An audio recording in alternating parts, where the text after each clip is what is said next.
How many of you folks have had an experience in your life which you thought at the time it was occurring was the worst thing that could possibly happen, only to find out 2 weeks, 2 months, or 2 years later that it was one of the best things that ever happened? Every change is a change for the better, because every change brings about growth. Everything comes as a teacher. Everything is a blessing. What were your lessons when your house burned down? It was an unorthodox lesson. Don't think that you are your house or your car or your income or your possessions. Let go of any thought, I am that. Who are we? What is this here? Am I really this body? Or am I this mind? Or am I some combination of this body and this mind? Or is it possible that I'm more than this? I'm a spiritual entity having a body and a mind.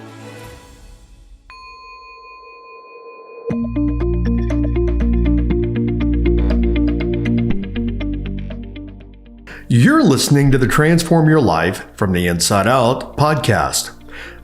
This episode is something I don't do a lot of, but it's an interview with none other than Neale Donald Walsch.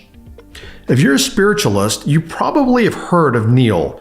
He is the author of 41 books, the most famous being Conversations with God. In this interview, I didn't want him just to recapitulate things that, you could read in his books. You can go buy his books anywhere, watch YouTube or whatever. I wanted to talk to him about his perspectives on different things in life and, of course, spirituality.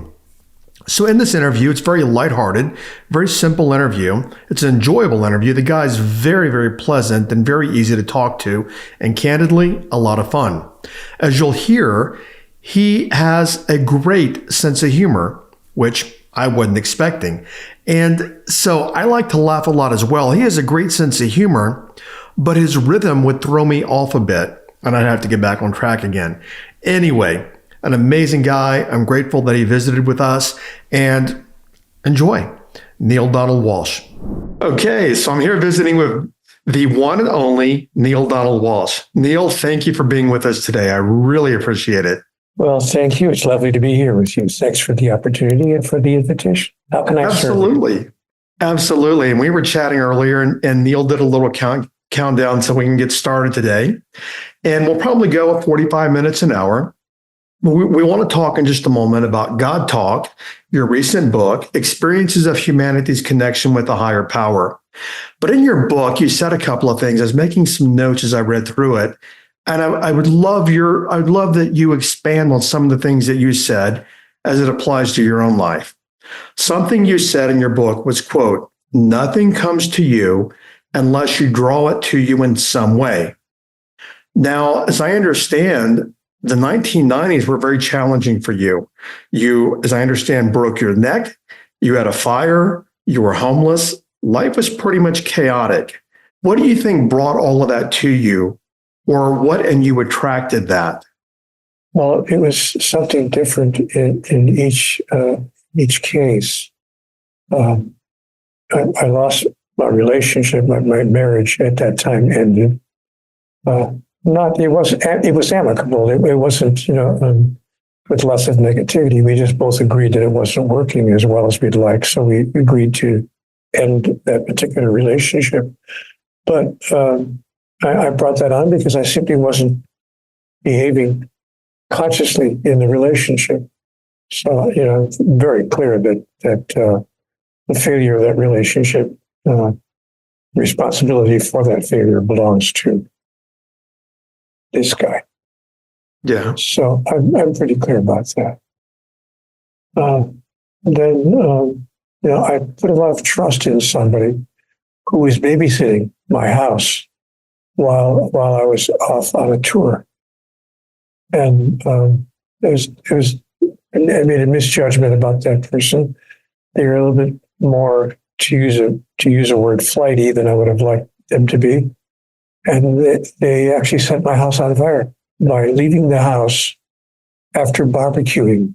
They started a barbecue on the patio, and then they left the house. But they did not douse all the coals in the barbecue. Mm.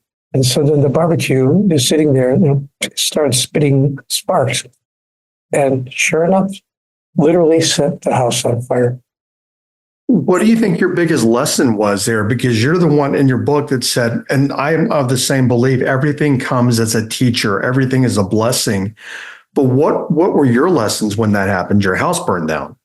It was an unorthodox lesson. It was not a standard lesson. The lesson I learned was, don't think that you are your house or your car or your income or your possessions. Mm-hmm. In other words, let go of any thought that I am that. But I didn't just lose my house. I lost everything in it, which was even more. I mean, I could have lost the house. Okay, no problem. I could buy another one. But I lost everything in it. All of my clothes, all of my children's toys, all of my favorite items. I lost everything. So I was down to zero, down to nothing in terms of my personal possessions. And I realized, it's interesting to come home and find out that you don't have any clothes left. I mean, no clothes at all. Yeah. Not one pair of shoes, not one pair of pants, like no clothes at all. You have to buy an entire new wardrobe. So what I learned was,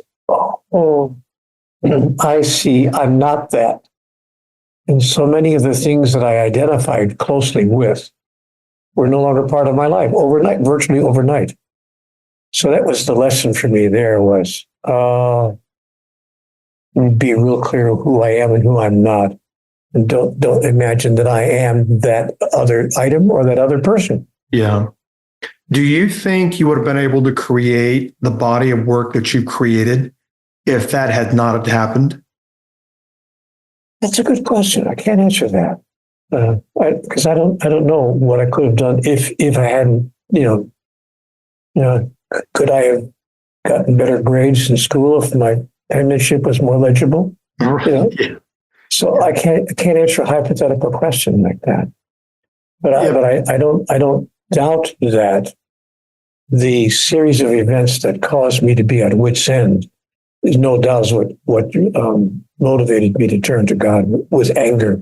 When chatting with Gary, and definitely this is not about Gary, but the parallel is he had all these things coming apart in his life and he had to look inward. And I'm curious as to the broken neck and the fire and everything else. Was it that, or were those the situations that caused you to look inward and everything blossomed from that? Yeah, we should explain when you say Gary, because we were talking about before we went on the air. Oh, Gary Zukav. He's been on quite a bit. Yeah. Yeah. But just so people know what Gary you were talking about, because it could have been Gary Moore for all we know. No, Gary Zukav. Thank you for the clarity. Yes. Yeah. But he had something that was a catalyst. And I'm wondering if these things, there's no question. Tragedies. No, there's no question that they were a catalyst. No doubt about it. I don't think I ever would have, I want to say, turned to God, nor would I have found the clarity that I found had it not been for those catalytic events in my life. No question about it. And so in that sense, every change is a change for the better. Yeah. Because every change brings about growth. Yeah. And even if we don't see it then, because we're in our ego. Exactly. And I've asked a question of my audiences over the past 30 years. And whenever I've been in front of a large group, I will say, how many of you folks have had an experience in your life which you thought at the time it was occurring was the worst thing that could possibly happen? Yeah. Only to find out 2 weeks, 2 months, or 2 years later that it was one of the best things that ever happened. And every hand in the audience goes up. I said, then at which time I say to them, yes. Now the master is the one who knows that ahead of time. Master is the one who knows that while it's happening. Yeah. Yeah, I've had a lot of things happen, and I learned many years ago that every single thing that happens to me, no matter how much my ego likes it or doesn't like it, it happens so that I may evolve and grow. And I might not like it in the moment, but I've always found that something has come from that thing. Now, I have very few guests by choice on my podcast, and I did prepare for our time together. And what I find is when I prepare, sometimes it goes right out the window. Because you said something that so many people deal with.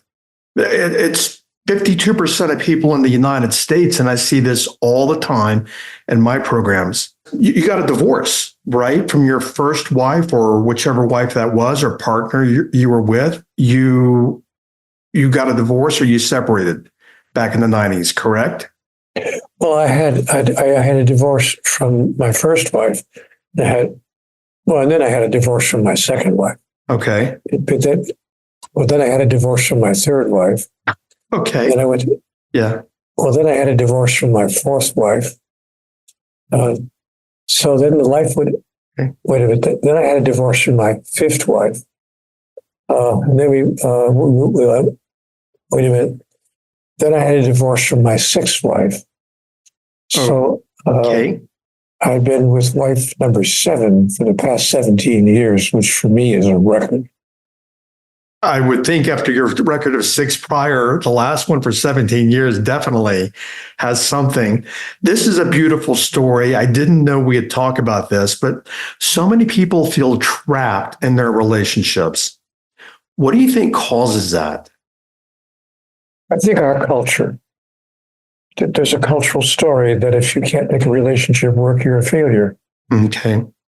And not everyone buys into that story, but many people do.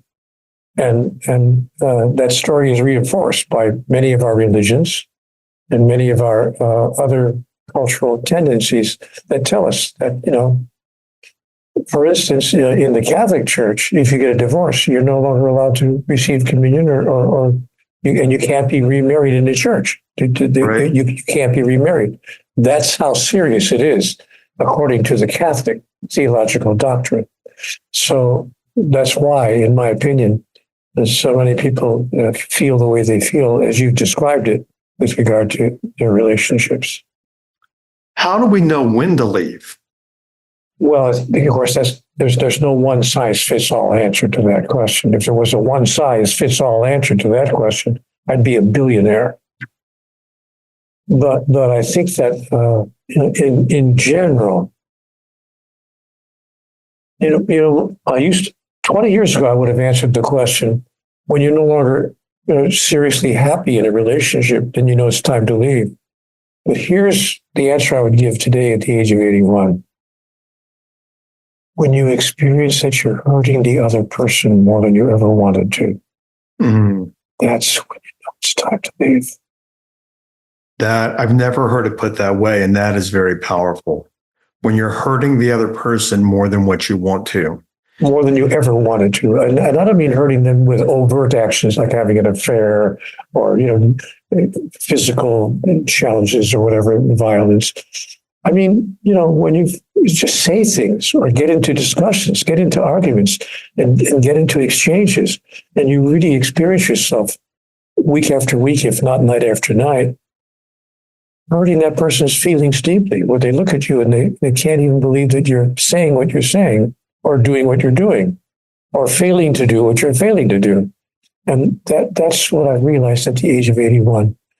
Oh, I see. I count the number of times every week that I actually could feel myself inadvertently, not on purpose, but hurting the other person. Yeah. And when you feel like you're hurting the other person more than you ever dreamt you would and more than you ever wanted to, it's time to propose a different kind of relationship. Relationships never end, Jim. They simply change form. Yeah. Well, that's where I was going to go next. What's your thoughts on, let's just call it my phraseology, on twin flames? Meaning you travel throughout lifetimes in continuity with the other half of it. Yes. As I've been taught, what I've been taught is in the Big Bang, one soul splits into two and they travel through infinities and connect in different time-space continuums. What's your thought on that? I think it's absolutely true. I think it's absolutely what's going on. And that's why my most recent marriage, and I try to make light of it, I was revealing that I had 7 marriages in kind of a lighthearted way because I try to be lighthearted about my failures. But the reason that my present marriage has lasted 17 years is precisely because we met our twin flame. You know, when my present wife walked into my house the very first time I met her, we knew. We looked at each other and we went, oh, here we go again. And we, of course, we didn't say anything in that moment. But a few weeks later, after we had one or two social engagements together, we realized, oh, yeah, here we go again. We've done this before. And my darling and I have said to each other many times in the past 17 years, boy, oh boy, are we ever, not just twin flames, but the same. You're just me in a different body. You're me. In fact, Jim, if your camera probably can't show this, but we both have a ring, and our rings say the same word engraved on the top, OTHER. And people say to me when they see my wedding ring, "Why does your wedding ring say the word other on the ring?" I said, because my wife is my other. And she wears the same ring on her finger because I'm her other. So we talk about each other as if we were the other side of, or the other half of who we are. I would imagine she's someone that you couldn't imagine being without on the planet. No. I can't imagine. Yeah. I can't. There are so many people that look at people like you, and I'm just going to say it, they think that you have the perfect life and the perfect this and the perfect that. So a very lighthearted question, what do you and your twin flame argue about or disagree about? Interesting question.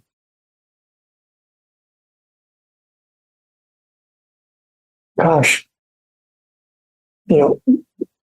Often is what the other said. You didn't say that. You just said we were going to go there at 5 o'clock. You said 5 o'clock. She said, no, I told you 5:30. No. And so the joke we tell each other is, you know what? Whenever we start talking again, I'm going to record you.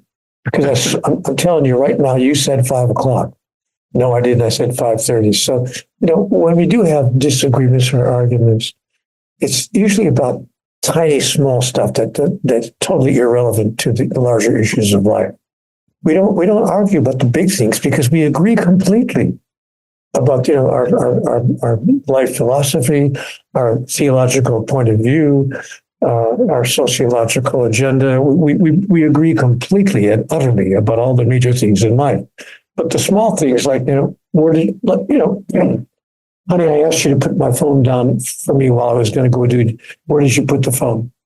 No, you didn't. You didn't tell me. I didn't. That kind of thing. So, Right. So it's always small stuff, and so we have an agreement. We actually have an agreement not to get into disagreements about small stuff. Yeah, I think where I was going there is so many people think that someone at, I don't even know the right word, Neale, your level, whatever we want, or however we want to define that, think that, I don't know how to say these words, that, okay, so you're like a modern day spiritual master. You wouldn't get into anything at home. You wouldn't get into anger. You wouldn't get into this. Is that true? Well, number one, no. If that was true, there's no way in the world Jesus would have overturned all the tables in the temple and started shouting, "You hypocrites." Which, of course, he's recorded to have done exactly that. Yeah. And if he was a master, he never would have even come close to doing something like that. However, I have to disavow any thought that I'm a master or that I think that I'm a master. I'm a master of nothing. Humbleness. That's powerful. And I remember Barbara Walters asking the Dalai Lama one time if he was enlightened. And he started laughing and goes, absolutely not. Yeah. And so many people think, oh, that's enlightenment or that's spiritual evolution or whatever. And, I see people at your level and different things and working with a shaman for 28 years, people get into all kinds of things. We're all part of the experience while we're on the planet. So I'm just curious about that. So a couple of questions about your new book. And as I was reading through it, your new book, which is titled God Talk, Experiences of Humanity's Connection with a Higher Power, it was almost, in my interpretation, written like a compendium, like a chicken soup for the soul. You had 20 different stories in there. And again, the whole premise of the book is that it's people's experiences with God. What prompted you to write it in that way? Well, I wish I had a really wonderful answer to your question. You're going to be disappointed because my answer is very shallow. The answer is, number one, I was invited to write the book itself. Most authors write a book and then they see if they can find a publisher who wants to put it out. Yeah. And if you're lucky, you have a literary agent. I've had the same literary agent for 25 years.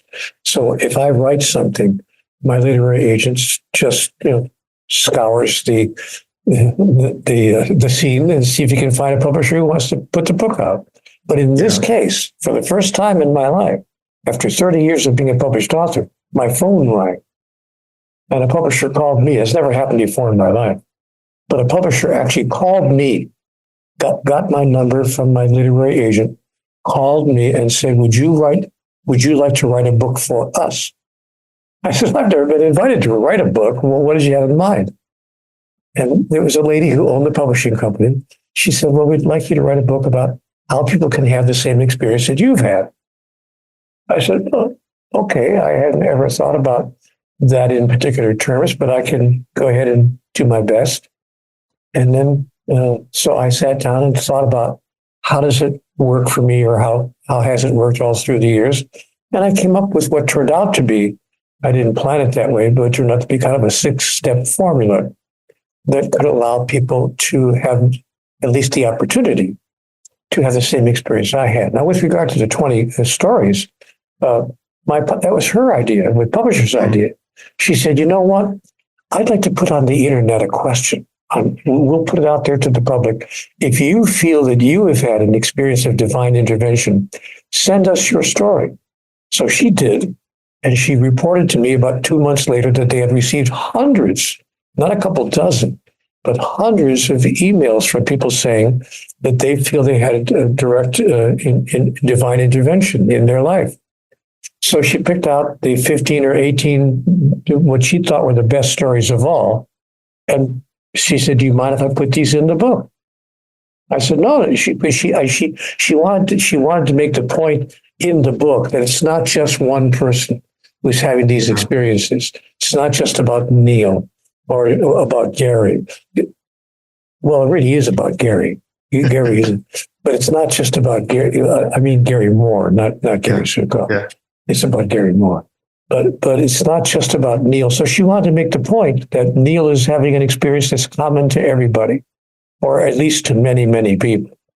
So she put those stories in the book, and then she asked me if I'd write a little 1-paragraph comment on each of the stories. So I said, fair enough. So that's how that happened. So I'd like to say, it was my brilliance, my idea. I really wanted to do that. It was the form that the book took in my mind when I thought about it. But it wasn't. It was the publisher's idea. They just told me what they wanted to do. And I said, you know what? It's your book. Do what you want. And they did. And they did pick out, I have to say, some fascinating stories of people who wrote into them and told them how they feel God intervened in their life. Yeah, when I saw that and I started reading it, I'm like, this is chicken soup for the soul format, which was done for marketing reasons, but it's really easy to consume. Each person has a story.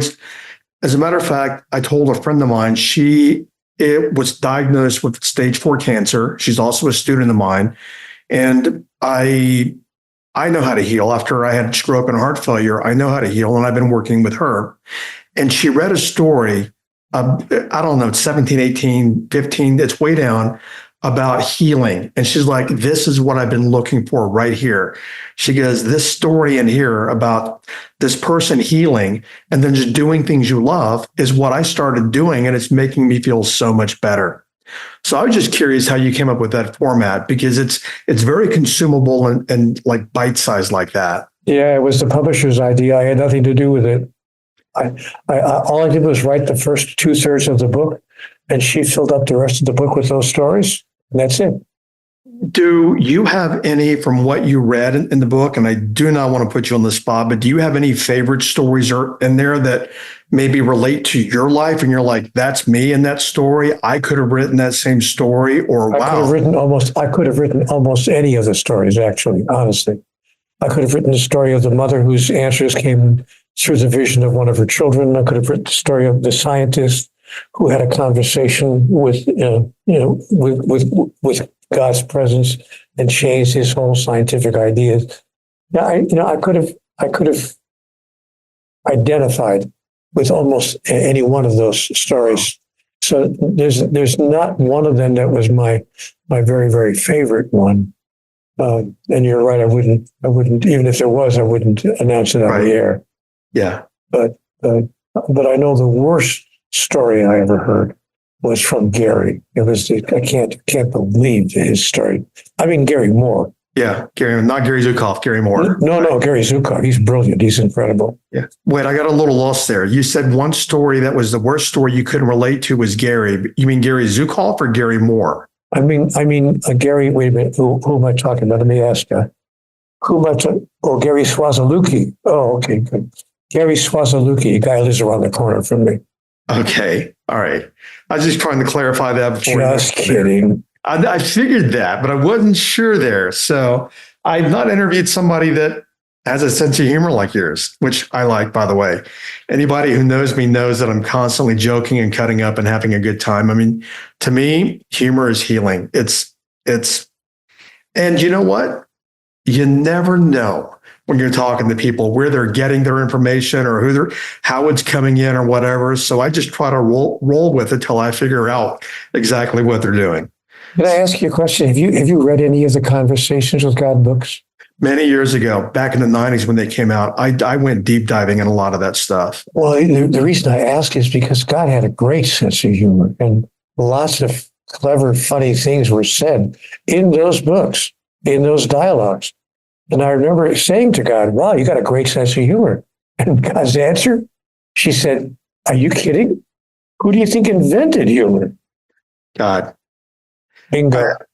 I love humor. And on that note about the humor, I went to Amazon and looked at the reviews on this book. And of course, you're going to have a lot of positive and some negative. And someone said in the reviews, they gave you 1 star. Mainly, it wasn't about your work, but it was something you said. You referred to God, gender, as she. And this lady was mad about it. What's your thought on that? She has a right to be angry. My thought about it is, good for you. Good for you for being angry about something you don't agree with. Because if you're something you don't agree with, anger is okay. See, anger is one of the 5 natural emotions. To deny your anger would be unhealthy and not even honest. As I said a minute ago, when Jesus walked into the temple and found all the money changers in the temple with their tables out there and all of their merchandise, he turned over all the tables. He went table by table, turned over everything, and shouted at them, you hypocrites. Now, so you didn't deny his anger. So what would I say to that lady? Good for you. Good for you for giving me 1 star. Good for you for expressing your anger. I'm sorry that we don't agree, but I'm sure we can find a way to disagree agreeably. And if we can find a way to disagree agreeably, then we both at least agree on one thing. That you can disagree. And how to do so without becoming opponents. I love that. I love that. In the book also, you say that we're talking to God all the time because we yearn for ease, peace, clarity, and love all the time. And we project that longing outward in nearly every moment in life. So we're looking for these things, but I had a question about people doing, and I know that you've written some stuff on shamanism, and I work with a shaman, even though I don't do hallucinogenics and ayahuasca and stuff like that. What's your thoughts on people searching for God using the hallucinogenics, ayahuasca, and things of that nature? I don't have any particular thoughts on any particular process that anyone would use. You know, Okay. use whatever process feels workable and beneficial, genuine, honest, and helpful to you. Okay. I don't make a judgment, and nor do I have an opinion about. Oh no, you should use Hakapeka Hopi. This Hakapeka Hopi is the best process of all, by the way, beyond anything you've mentioned here. So we have to use Hakapeka Hopi as the process. That's the most powerful process that I know of with which to get in touch with God. I've never heard of that process in all of my years. Can you explain, please? Sure. I made it up just now as a joke. Okay. Okay. And the third time you got me. So now I know we're going to joke the rest of the way through. So let's have a good time all the way through then. Got it. But you never know, because I live in Sedona and we talk about Hopi, and this is the home of the ancient ones and things of that nature. So when you mention Hopi, the first place my conditioning goes to is reverence for the Hopi. Beautiful, almost full moon tonight, also out over the mountains here in Sedona. All the chaos in the world that we see politically, socially, economically, all these kind of things, I'm of the opinion that consciousness is, and learning that consciousness is evolving and changing on the planet. And you said in the book, God has brought us to such a place of challenge, and even violent understanding of God is incomplete. So the question is, what's going on the planet in your perspective? And then how do we know God well enough to end all of the chaos on the planet? What's going on, in my understanding, in my awareness, is evolution. Yeah. That's what's going on the planet. That is, we are a species evolving. You know what I mean? I mean, one day write a book with that 3-word title, A Species Evolving, because that's who we are and that's who we have been, from the outset, but certainly deep, deep, deep now into that process. That's what's going on. Well, the next question is this, so to speak, is how do we know when we've evolved enough that I guess it would be through... There's no such thing as evolving enough. You can't score too many touchdowns in this game. So there's no such thing as evolving enough. We yearn, when I say we, I mean the soul of each of us yearns to evolve forever with no limit in sight. So there's no such thing that you don't wake up on Thursday morning at 10:15 and say, "Oh, I've evolved enough." It's kind of like asking, and this is not a joke, I'm being serious here. It's like, can you love enough? Yeah. Or do you always want to make sure that you have the capacity to love even more? And then even more than that. And then even more than that. So I never want to love enough. I never said that before. You just maybe say something I've never said before. Mission accomplished. We're done. Jim, I never want to love enough. As much as I love the people I love, I want to love them even more tomorrow. I never want to love enough. Put that, folks, on your bathroom mirror. Get a magic marker, get a black felt tip pen, and put that on your bathroom mirror so you see it every morning. I never want to love enough. Where I was going with that, and I think you've already answered, is when do we get out of the chaos in your thought process? Meaning, when do we finally start working together as a species? Well, we start working together as a species when we start thinking together as a species and choosing together to want the same things in life. When enough of us never want to love enough. When it's not just 1 or 2 of us or 5 or 6 of us. So when we share fundamental ideas about who we are and why we're here. Who are we? What is this here? Am I really this body? Or am I this mind? Or am I some combination of this body and this mind? Or is it possible that I'm more than this?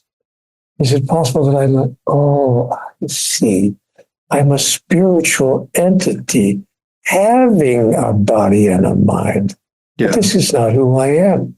Now, when enough of us, when we reach critical mass in the number of people who understand who we are and why we're here, and by here I mean in the physical realm. Yeah. What are we doing? What are we doing in the physical realm? When we reach critical mass in the number of people who agree on those two questions, who am I and why am I here, then the first domino will fall. And the rest of the dominoes will follow. Now, you know what's interesting about that, Jim? Sociologists tell us that critical mass is not like 51%. It's not like one person more than half. Yeah. Sociologists tell us that critical mass is actually something between 5 and 7% of the whole number. That's what my brother-in-law told me. But when he told me when 5% hits critical mass, when they wake up enough, they're aware enough, that's when it will pull the entire species to a higher level of evolution and consciousness. And that's the world I live in, is we're in the midst of this right now. It ain't coming. We're in it at this point right now. Not only are we in it at this point right now, Jim, that's why you came here. That's exactly, Neale, that's exactly what I tell people, my students that I work with, is why now? Why did we incarnate now? Because we can look around and my ego goes, this isn't the beautiful, it is, but look at the chaos in the world. Why am I here now? So no matter my frustration with that or whatever, I have to embrace it because I chose to be here now at this time, as did anyone listening to this and watching us. They all chose to be here now. I couldn't agree with you more. And I got that answer from God herself when he said to me, because I said, I asked the same question, why am I here now? And God answered, Neale, I sent you where you were most needed, when you were most needed. That's why you're there. I could have sent you to the planet Xeon where they got it all figured out, but there would be no point to it. Yeah. So you went to where you wanted to go in order to be of the greatest service so that your soul could self-realize. That is, so that you could experience who you really are. 100%. I'm with you. In my programs, I do a 13-week program, and one of the weeks is on choice. And I work from life is not a choice. Life is choice.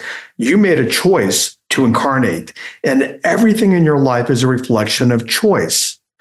And people often, they look over that, they don't get the value often that I want in that week compared to the week maybe on responsibility or personal integrity or vision or whatever it might be. The question is, I think you've written like 33 books now. 41, but who's counting? Nobody. Do you have that wasn't a joke. It actually is 41. Is it 41? The Okay. book God Talk was my 41st book. That's amazing. Now, the question I have of those 41 books, is there one that is like, wow, if people would really get what's in this book, yes, everything would change. I believe so. What book would that be? It's called What God Wants. Okay. And chapter 13 is devoted entirely to my answer to the question, what God wants. So it's a powerful, powerful book. Made a note of that. I'm going to read it myself. But I was like, because I see that all the time in my work, when I know something and it will make a difference, and people are kind of like, la-di-da, okay. I'm like, no, look over here, look at this. And they don't, and that's okay. That's their lesson and learning, and that's fine. But I wondered that about you. There's another book that I would recommend after What God Wants, which would be my number 2 book. It's called The God Solution. Yep. And I send The God Solution, I send an author's manuscript of The God Solution. It's a published hardcover book, but I send the author's manuscript from my computer to the computer of anyone who asks for it at no cost, no fee, no charge of any kind. So if anybody would like a copy of The God Solution, just send me an email and I'll send it back to you in the next email. Perfect. We'll get all your information when we're done here. Next question, Gary Zukav and I were talking about the Dancing Wooly Masters. And he said that when he was writing the Dancing Wooly Masters, which was a best-selling book. He threw it in the trash. And then something pulled him back to it. And he's like, no, I've got to finish this. I've got to work on it. And it became a national bestseller. Have you ever had that happen with any of your work where you're like, no, it doesn't feel right. It's not very good. But you kept going back to it and then it turned into something amazing? Honestly, Jim, no, because I've never found myself in a position of judging what I'm writing because I'm not trying to write a good book. I've never tried to write a good book. For instance, my Conversations with God books were not written as a book. They were simply private experiences that I was having that I never, ever, ever imagined anyone would read my notes from my Conversations with God. So I wasn't trying to write a book when I kept my notes on my Conversations with God. I simply sent those notes to a publisher because God told me to. I was told in Conversations with God, Neale, you will make of this one day a book, and it will be accessed by many people. And I thought to myself, well, no, that's not going to happen. I mean, I could self-publish it. Anybody can self-publish, but no legitimate publisher. I mean, Simon & Schuster, or any of the major, they're not going to publish a book because the guy says he's talking to God. And God is, and nobody's going to publish that. But I thought, you know what? I just got it. That's a great way to figure out, am I making this all up? Is this all my imagination? Or am I really having a conversation with God? Because if God said to me, this book will be accessed by many people, we'll see about that. So you know what? I sent my handwritten notes, I Xerox copies of it, to several publishers just to see what would happen. Honestly, Jim, I was daring God. Okay? You said it would be a book. You said it would be accessed by many people. Show me. And I got a call about 6 weeks later from a publishing company and said, hey, this is fascinating stuff. We want to put this out. I said, are you kidding me? You want to put out a book? But I sent you handwritten notes that I think is a conversation with God. He said, yeah, it's a great piece of fiction and people are going to love it. I said, just a second, wait a minute. You cannot put that book out as a piece of fiction. And the guy on the other end of the phone said, are you trying to tell me you think this actually happened to you? We thought it was a fantasy, a book of fantasy. I said, no. These are my actual notes from my personal experience of a conversation with God.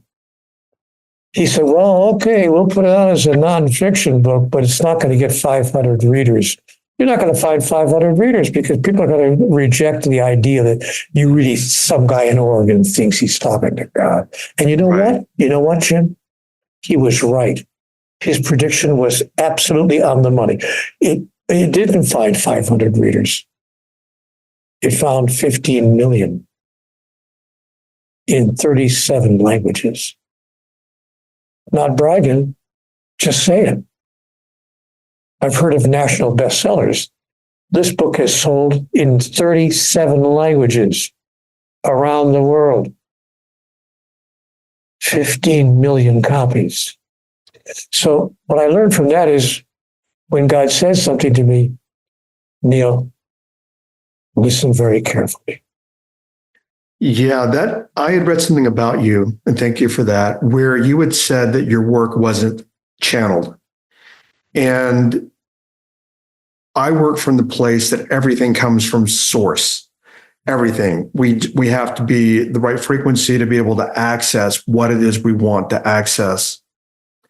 Where do you think it came from? I mean, I know you call it God, but I know you said, your words I read, and you could change that you didn't channel it.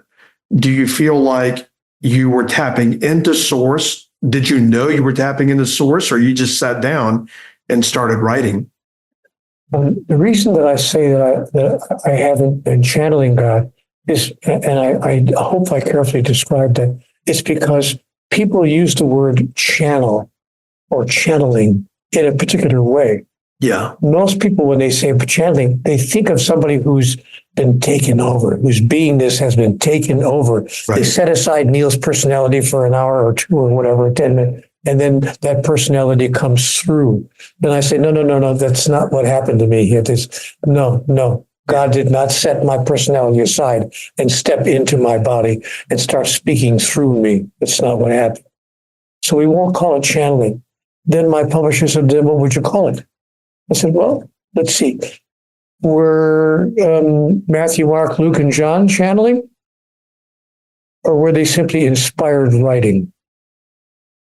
I said, I would call it inspired writing. I was inspired. I asked a question.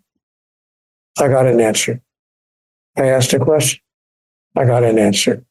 I had some arguments with God, not debating kind of arguments, but just, some where I say, wait a minute, what are you trying to say? For instance, when God said to me, Neale, there's no such thing as right and wrong.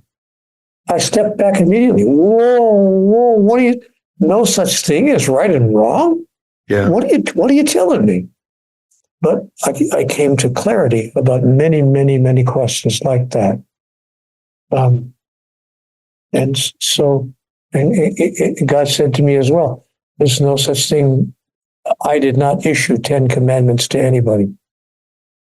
I said, well, where did the 10 commandments come from? And she said, you guys made it all up. Who would I command? And who would I punish if the command wasn't kept? Would the right hand slap the left?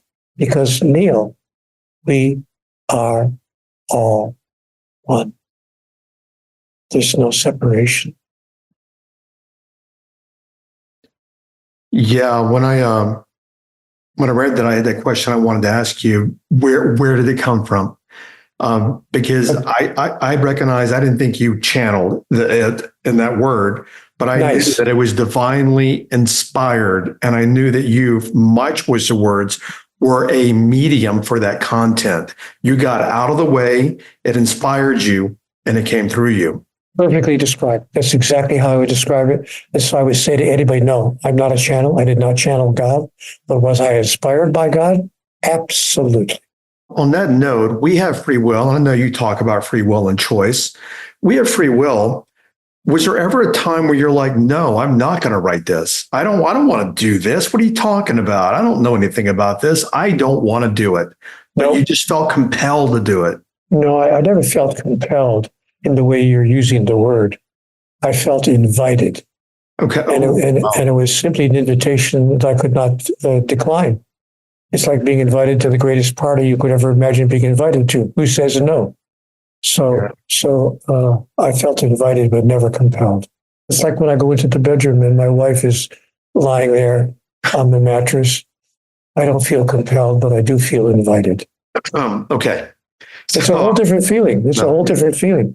I wasn't even joking about that. I was trying to describe how it feels to be invited, but not compelled. I can relate to that with my partner of 22 years. There's just something, it's invisible. It's just unbreakable. There's just something there. And I mean, I know from a deeper spiritual level, first time I saw my partner, I'm like, that's my partner. I just knew it the second I saw. So I can relate to you and your partner of 17 years, because I know that feeling of finally connecting with your twin flame. There's nothing like it in my experience. Couple of simple questions. My favorite quote is 10 and a half. I'm sorry? 10 and a half. And a half what? No, 10 and a half, my shoe size. She said a couple of simple questions. I thought you were going to say, what is your shoe size? And what's your favorite color?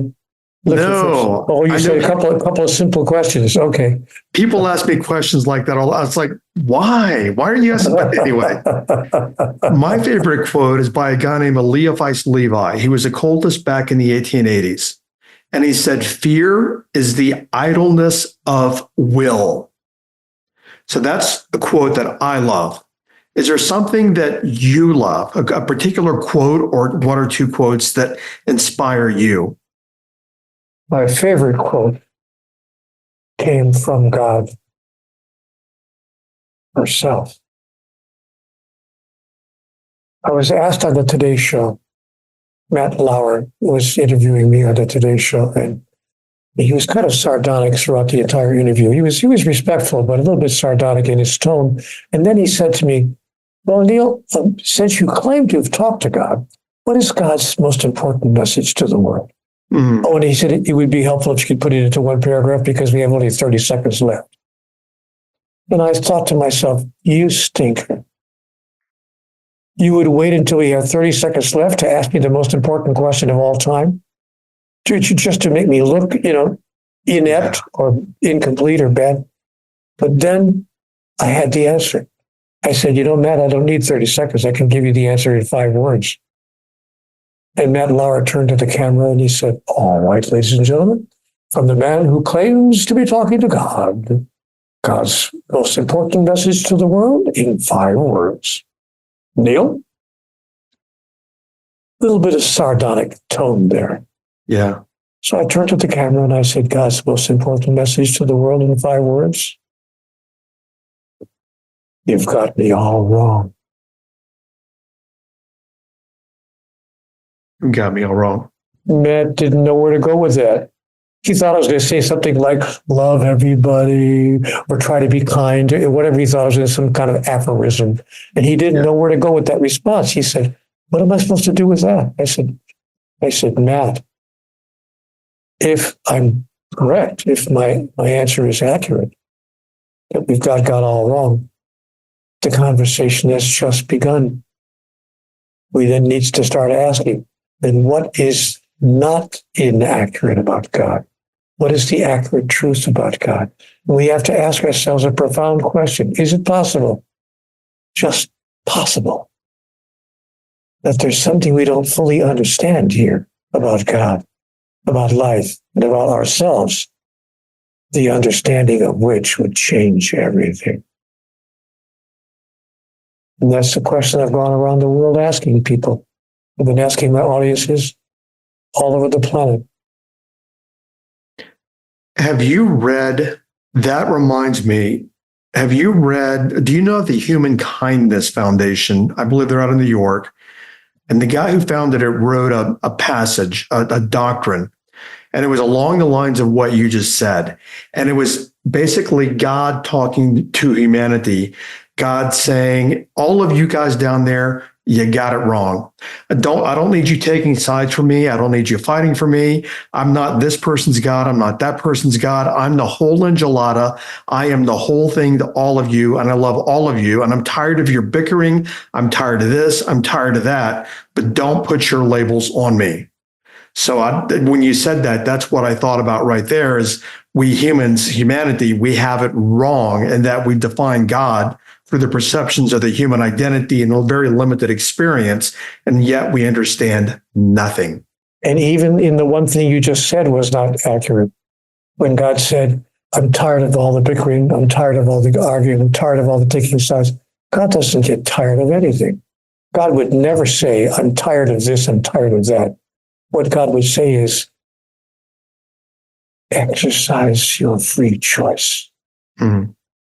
Allow yourself to be who it is you feel that you honestly are. And through that process, you will evolve. I'm tired of nothing. I never get tired of you. No matter what you do, I never get tired of you. Nor will I ever judge, condemn, or punish you for anything. Oh, and by the way, life is not a school. You're not here to learn anything. And when I was told that, by the way, God told me that. Neale, life is not a school. I said, wait a minute. Every great teacher in the world says life is a school. And God said, Neale, is there a tree outside your window? I said, yeah, there actually is a beautiful, huge oak tree out there, about 35 feet tall. Beautiful tree with a beautiful canopy. And God said, what has the tree learned since it was a seedling no bigger than your fingernail? Mm. I said, well, it hasn't learned anything. It's just kind of grown into itself. To which God replied, are you telling me that I put everything the tree needed to know to become that beautiful specimen outside your window? That I embedded all the information that it needed in that seed when it was no bigger than your fingernail? I said, well, yeah, I guess you could put it that way. To which God said, and if I so loved the tree, would I not all the more love you? Do you really think I sent you down there without having everything you needed inside of you? You didn't go down there to learn anything, Neale. Simply remember. That is, become a member once again. Remember, become a member once again of the body of God. Remember who you really are, and then demonstrate that. You have nothing to learn. You have only to recall. Call it forward again. The lesson, my brother-in-law, the shaman, says the same thing. He's always about remember who you are. Remember where you came from. And when you start remembering, that's when things will start opening up for you even more. And remembering is not a process of learning. It's a process of calling forth what you already know. And this is not my brother-in-law's words, who's been my teacher, they're mine, but it's the most powerful thing I think he ever said to me. And he said a lot of things over the years, and it's so challenging for a lot of us. Just be in the moment. We're on the planet to be, and then everything else comes from that. That's why we're called human beings and not human doings. Exactly. Neale, thank you. I'm loving the fact I didn't know you'd have a sense of humor. So I have a sense of humor, and then I came all like formal to our conversation, but I could sit and laugh and joke with you forever. So I really appreciate it. And where would you like to send people? I've got a pretty sizable tribe and quite a few listeners. Where would you like them to go to find more? If they choose to. I have no particular desire with regard to that, nor do I have a need or a want. But if they feel that they would like to stay connected or learn more about all of this, they can simply go to cwgconnect.com. CWG, of course, standing for Conversations with God. So cwgconnect.com. They'll find me there. I have a column there called Ask Neale that I visit 3 times a day, and I respond to any question that anyone would ever have. So I'm happy to talk to anybody in that place. And we'll drop that in the show notes. And I do not want to put you on the spot. I do not want to be Matt Lauer. Do you actually read some of those that come through? Oh, I read all of them.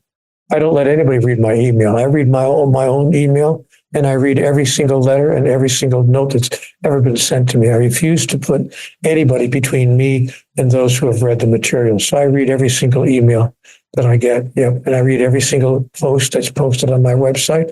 And I read every single post on my Facebook page, which has around 850,000 followers currently. But I read everything myself. That's what I do. You know what? I refuse to be separated from people who have found some value or some benefit in the Conversations with God material.